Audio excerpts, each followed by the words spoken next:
So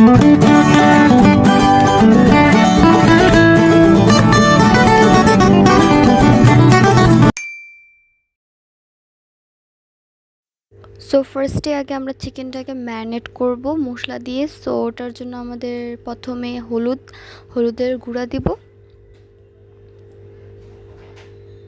আমি এর আগে জিরার গুঁড়াটা দিয়েছি বাট দেখাই নেই, সো তোমরাও দিও। এখন আদা রসুনটা দিব, আদা রসুন বাটা পরিমাণ মতো দিব।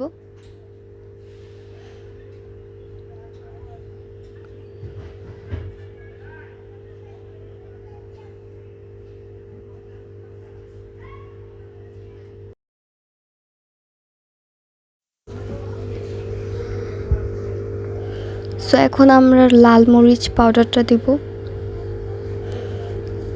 মরিচের গুঁড়ার ফাঁকি আর কি।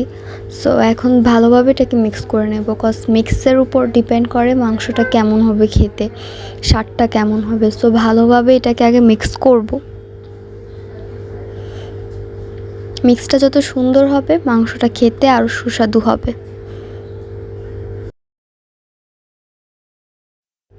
সো চিকেনটাকে ফ্রাই করার জন্য ফার্স্ট একটা লেয়ারের জন্য আমরা 3টে এগ নিয়েছি। সো এটা নর্মাল, আমি কিছু দিই নাই। সো এটাকে ভালোভাবে মিক্স করব অ্যান্ড দেন একটা ক্রিসপি পাউডার দিয়ে আমরা ওটাকে লেয়ার বাই লেয়ার দেবো যাতে একটু ক্রিসপি ভাব আসে।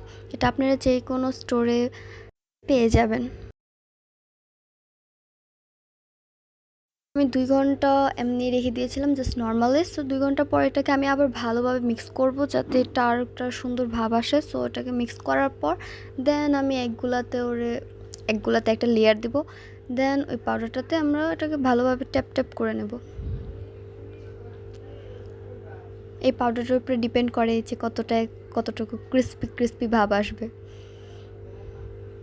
সো সেমভাবে সবগুলোই আমরা করব।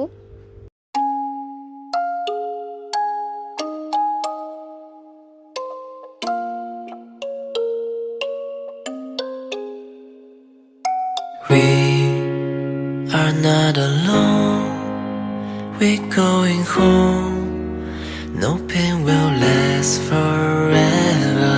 Let's look at the stars high in the sky.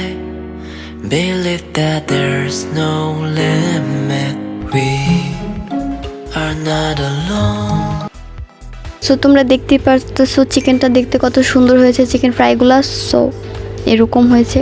So এখন এগুলাকে আমরা একটা প্লেটে সার্ভ করব লাইক এরকমভাবে। আর এই পুরো প্লেটারের একটা আমাদের কাছে রেসিপি আছে, তোমরা চাইলে আমার চ্যানেলে গিয়ে দেখতে পারো ফুল রেসিপিটা। আর কি ওটা ব্লগ, সো ব্লগ হিসেবে আপ করা হয়েছে।